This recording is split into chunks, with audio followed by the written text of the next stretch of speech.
Just thought I'd ask your thoughts on the fight that your mom's been going through and bringing the chemo bill today. Yeah, I try to keep a lot of that personal stuff private, but I was proud to support that being released today. We're just proud of my mom. She's had 2 bouts with cancer, and she's currently going through the second one. And she rang the bell there in Houston, which most of us in this country know what that means because we've all dealt with this terrible disease in one way or another. So now she'll start the next path, which is the radiation trail, and she's just a tough woman, and yeah, it was a pretty cool deal today. I appreciate so many friends and family kind of reaching out, basically in support of her. Thanks for asking about that. Talk to us about Derek Culver and his strength on the boards and how you're going to have to attack the boards even stronger with Culver being so strong. Yeah, Culver's one of the best players in the Big 12. He's arguably one of the best forwards in all of college basketball. He's not just a back-to-the-basket center. He can stretch the floor and shoot face-up shots. He gets a lot of things done on the defensive end, not just with his size, but with his athleticism. He's the classic player in Coach Huggins' West Virginia program, and the fact that he's just gotten better each season. He makes huge strides, and like all the other great players around the country, he improves during the season as well. So he's hard to handle on both ends of the floor. We've been playing against him for what seems like a long time now. I've had some great battles with those guys, and nothing but respect for Coach, the West Virginia program, and certainly their best players, and Culver's one of those guys. All right, let's go to Eric Kelly.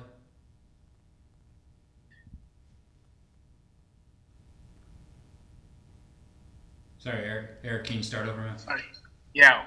Ever since Shewake left the program, they've gone to more guard around Culver or Osaboyan. Has it changed at all the way that their offense looks?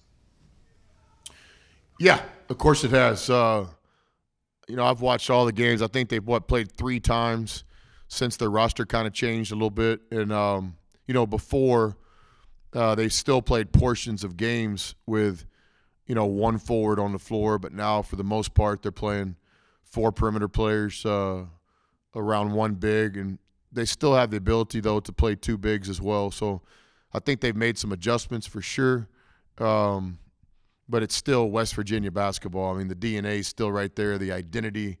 Obviously, it was a key player because he was playing minutes, but I would argue that they. I would not to disrespect the individual player, but I would argue they're better. I just think that it opens up the floor for guys, and they seem to be a really, really connected group right now. Obviously, you can't control anything that happens around you, but how have you utilized this time in terms of getting your team better without a game in the past week?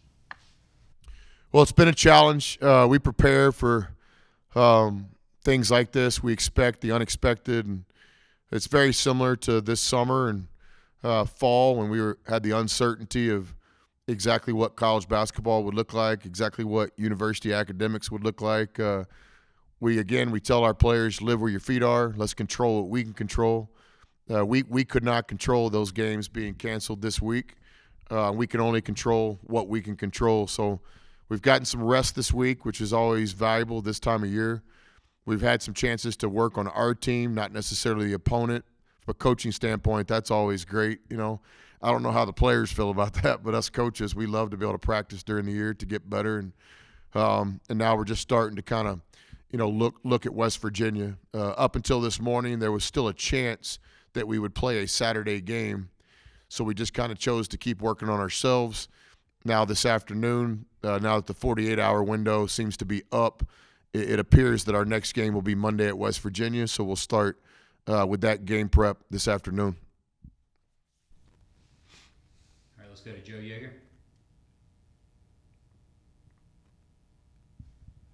Coach, continuing on Eric's question a little bit, with not having 2 games this week, have you been able to do, you and your staff, been able to do a great deal more film study and analysis of your team?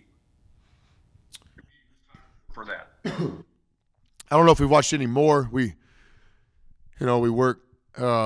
We put in the work around here. We got a process, just like the players have a process. Our staff, everybody in our organization has a process. So it's really been kind of a regular week. We've had a chance to get back into practice film a little bit more than normal.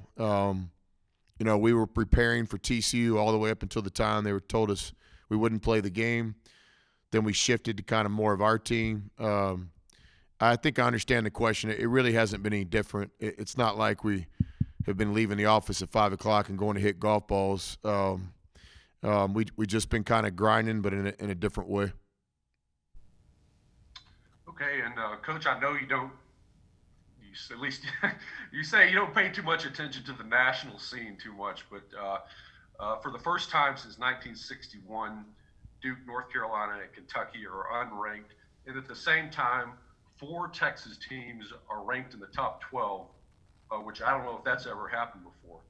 And so I was wondering if you could talk a little bit about the state of basketball in Texas, and if you think it's possible that maybe there's a little bit of a power shift in college basketball, maybe from the southeast back towards the middle of the country.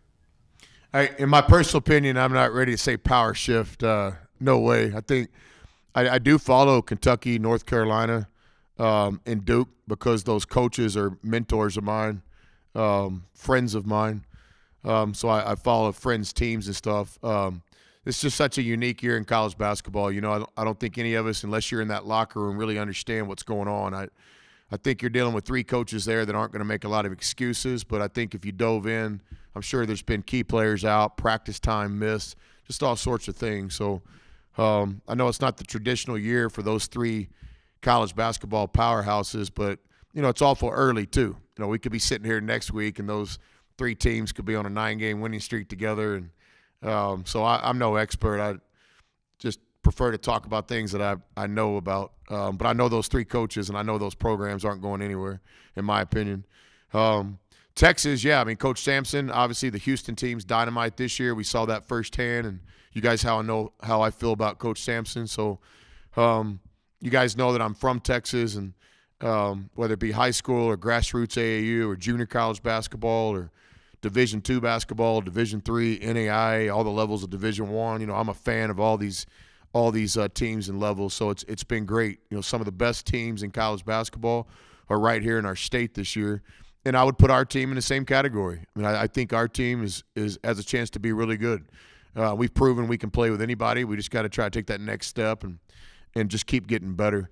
But no, it's certainly a cool year for basketball in the state of Texas. There's also some really good Division II and junior college teams and some great high school teams this year as well. All right, Carlos.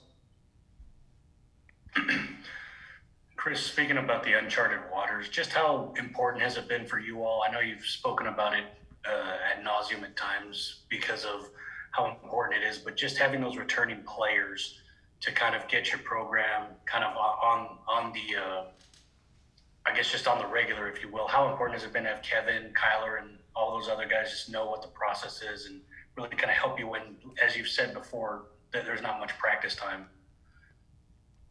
Yeah, I think that's a good point, Carlos. I'd agree with that. I think every year in college basketball, there's a relationship between experience and success. It's not that you can't win in different ways. We've done that before. But your margin for error is much, much smaller. When you have returning guys back that understand what you're all about, it's just where any championship team starts. I know with our teams every year, we start with our returners, and we got to make sure that our returners are better players when they come back. This year, yeah, for sure. With all the kind of things that changed, lack of practice time, guys in and out, I don't think it's a stretch to say that the teams that have some experience are maybe able to weather this, kind of never seen before kind of adversity. With us, the optimism of this season started and it continues for a lot of reasons. Our transfers, our freshmen, our recruiting, but certainly our returning players. And with Kev, TJ, and Kyler and Avery, that played the most minutes. Clarence helped us in some games last year, and Reek was in our program as a sit-out. those guys are really the foundation in a lot of ways of what we're doing. So as those guys continue to get better and play well, I think our team will get better and improve as well. You already mentioned that y'all will start to look at West Virginia today and have a couple days of prep. How important are these extra days now where you have some of these games that are postponed to have an extra day or two of prep compared to maybe some other teams where you've had some situations where you've had 3 days of prep and some other teams have had a little bit more when they're coming to play you? Yeah, I think in college basketball, what you look for is kind of a level playing field, right? But this year, because of the COVID and the adversity, there's not always going to be a level playing field. And as coaches and players and all that, we understand that. You know, like when we got Baylor at home the other day and they had not had a game that week. And, you know, I think it's an advantage. But when the ball goes up, they don't give you any points on the scoreboard. So, but I do think from a coaching and playing standpoint, I mean, anytime you can get some rest and anytime you can get some more practices, it's an undeniable positive, no doubt about it. I know you've already mentioned it before with some of these questions, but just if you could speak to what this week has been like for you all, where like you said, the process and just the prep is so important to you all to where you're prepping for a team and then obviously you have to kind of nix that twice so far. Yeah, I don't have the days exactly. What today's Thursday. We were supposed to play, Saturday, Wednesday, is that right? So I think we learned about the Saturday game. We were already kind of started on that game prep, I think, and then we learned about that. What we do is we just, you know, we call it kind of a truth-telling atmosphere in our culture and our team. We just put it all out there. So regardless of what you're reading on social media and all this, we just get the information to the guys as soon as possible. It wasn't like it was just a shock because we've been talking all year about expecting the unexpected, and we're going to have to be flexible. And so when we got that first game canceled in Big 12, we just took a deep breath and we executed our plan. And our plan was just to immediately start working on ourselves a little bit, get a little rest, and then get back to work. When it happened back-to-back, you know, same kind of deal. So what I would tell you is we've been communicating as a team probably more than ever. We've just been constantly telling our guys exactly what's going on, what we know and what we don't know, and then going from there. So, again, as we sit here today, it's my understanding that West Virginia will play on Saturday. I think K-State, if I'm not mistaken, and then we're going to go to Morgantown on Monday. All right, Eric Kelly has one more, and then we're going to wrap up for the day. Eric? Yeah, Coach, just out of curiosity, what's the difference between rest and rust in terms of when you don't play for a little bit? Yeah, it's always a good kind of coaching conversation. You know, you think back, our Final Four Monday night year, you know, we got popped early in the Big 12 tournament, as you guys remember. And then here comes the question, you know, do you want the rest or do you want the momentum of playing and having some success? So I've always kind of been where I respect both sides. You know, I think some guys are like, the rest is overrated, you keep playing, but that's just not true, man. Like, you know, there's not a college basketball team in the country right now that's not banged up a little bit. If you can give some guys a day off or two, and also mentally. I mean, you think about the mental grind of playing at this level, especially this year, without some of the off-the-court balance kind of releases our guys have. You know, I think the mental health deals, you know, it's real, and so I don't think there's any doubt the rest is good. Now, on the other hand, you know, the rust is real too. Like, we see it all the time with some of our younger teams. You take a day off, and the next practice, it takes a while to get them going. So that's that debate. You know, I guess if we would have beat Virginia that year and won the national championship, I guess I would have been on that side of the argument that I was a big believer in rest. But since we didn't win the whole thing that year, I still think maybe we should have played a few more games in Kansas City that year. But it's a fascinating thing to think about, and it's really interesting to hear the players' perspectives too. It's one of those coaching things that, you know, guys talk about when you're sitting around having a draft beer, drawing plays up on napkins. You just kind of ask guys' opinion. Hey, would you rather have a couple days off or would you rather keep playing? You see it too when you come back from Christmas break. You know, we've always been a team that try to schedule a game. Other teams just value that rest all the way into the first conference game. So definitely two different philosophies on that. I think I kind of see both sides of the story.